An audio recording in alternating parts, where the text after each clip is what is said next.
Welcome to MBTV. Bhadradri Kothagudem జిల్లా చెర్ల మండలం ఉంజుపల్లి గ్రామంలో విషాదం చోటు చేసుకుంది. నూతనంగా నిర్మిస్తున్న మిషన్ భగీరథ వాటర్ ట్యాంకులో పడి ఇద్దరు మృతి చెందిన సంఘటన చోటు చేసుకుంది.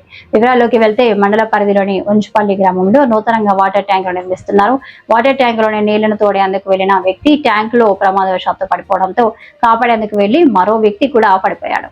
మూడో వ్యక్తి కేకలు వేయడంతో అటుగా వెళ్తున్న గ్రామస్తుడు సహాయంతో ట్యాంకులో పడిన ఇద్దరిని కాపాడేందుకు దిగిన ఇద్దరు వ్యక్తులు కూడా ట్యాంకులో ఆక్సిజన్ అందక అపస్మార స్థితిలో వెళ్లిన పరిస్థితిని గమనించిన గ్రామస్తులు ఘటనా స్థలానికి చేరుకొని నలుగురిని బయటికి తీసి అంబులెన్స్ ద్వారా చెర్ల ప్రభుత్వ ఆసుపత్రికి తరలించారు. నలుగురిని పరీక్షించిన వైద్యులు ఇద్దరు మృతి చెందినట్లు, మరో ఇద్దరి పరిస్థితి విషమంగా ఉన్నట్లు తెలిపారు. విషమంగా ఉన్న ఇద్దరిని మెరుగైన వైద్యం కోసం అంబులెన్స్ ద్వారా భద్రాచలం ఏరియా ఆసుపత్రికి తరలించారు.